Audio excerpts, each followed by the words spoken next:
Hi there. Welcome to the corporate beanbag news for March and April 2025 and beyond. Let's have a chat about that. So basically, the new tariffs from Donald Trump and America have started to cause wobbles. But the reality is that people were ready to sell, okay?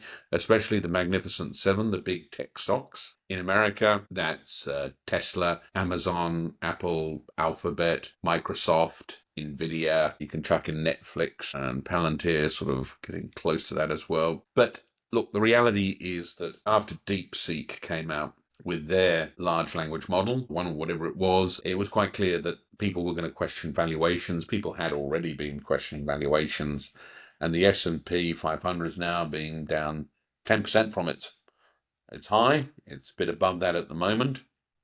But there may be further to fall. But people had questioned those valuations, so that was going to be an issue. Now, in early April, we'll find out more of the tariff landscape. So that's still a week or so away. So there's potential for more drops there. But this was always going to happen. Now, there is some sort of indication there's a weakening in employment in America, but the reality is overall it's still quite strong. So even though the OECD is revising its growth forecast down this year and next year, the reality is it's quite modest. We don't know precisely what's going to happen. There's already been quite a lot of shocks to the system in early 2022 with the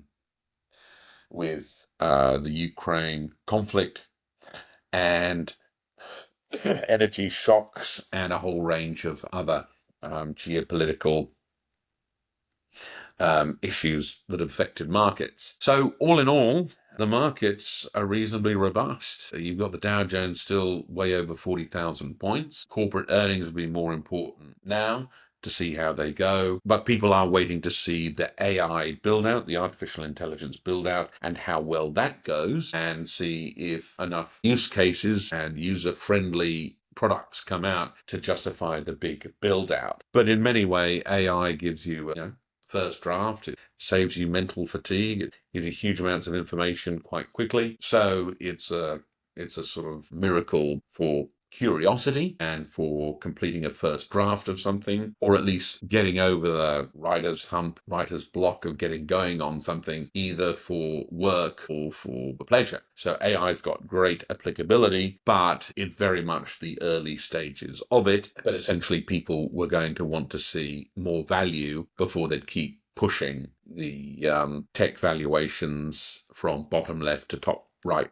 hand corner of the graph. And DeepSeek helped the market to come off. So that'll be interesting. It'll be interesting to see how Canada versus America goes in terms of their trade war. There's been some commentary on that recently, that Canada needs to be a lot smarter about the knowledge economy. That essentially comes back to being able to commercialize ideas, from idea through R&D to commercialization of it, and keep enough of the company or enough of the project for when it goes into profit, and that can sometimes be decades. So there's an issue there. But also Canada has allowed America to use it as a store shed or as a hardware store to buy a whole lot of raw commodities, which is fine, but it needs to do better than that. And it ultimately leads to a trade relationship where the Canadians are selling more to the Americans and the other way round. And that's what, at first glance, it looks like that, and that's what annoys the Americans. Although America does well being next to Canada, with so many